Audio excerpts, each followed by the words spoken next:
What's the reaction been from players to this possible change down the road? Well, it depends on who you ask, George, and we've talked to a lot of players about this today. Some feel that reading greens is an art. Others feel like it's a science, and these green books would contribute to that science. So those who like feel on the greens are opposed to those who want the data. Where do you draw the line? What's the difference between me taking those books and transferring it all into my yardage book? They're not going to take the yardage book from us. So, where do you draw the line? I understand you want skills and being able to use your eyes to read the greens. Who knows? I mean, it seems like everything they do right now is reactive and not proactive. Look at Lexi's ruling, now changing that rule. Dustin's ruling, everything's a reaction to something. They're never ahead of the curve, and it's unfortunate. I think the question has to be, what are they trying to accomplish? Because then you open up the floodgates for what can you write down in your notes? What instruments can you use to measure greens?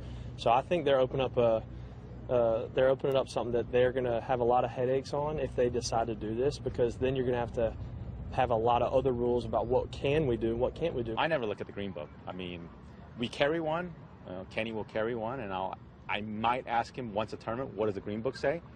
But we do okay without the green book. I use a green book whenever I have an opportunity, but at the same time, that's my secondary source. I've always used my eyes and kind of feel first, and then I look at the book just to confirm. And so for me, either way, it doesn't matter. Whether we have them or we don't. But it's kind of one of those things that probably would make practice rounds a little bit more important, and it also would probably speed up play a little bit, because guys would have to actually go with their look and their read and not have a secondary, or if they have their caddy reading the putt, then three opinions on the greens. It's interesting. Last week, the USGA and the R&A made their announcement that they are looking into these green books and trying to decide if they are good or bad for the game of golf. This has been talked about for quite a while now on the PGA Tour. As a matter of fact, at the last Player Advisory Council meeting, this subject was brought up and discussed. As for now, the PGA Tour is just going to watch and see what the USGA and the R&A will do. They will likely follow that lead. If they decide to eliminate these green books, then they're probably going to do that on the PGA Tour.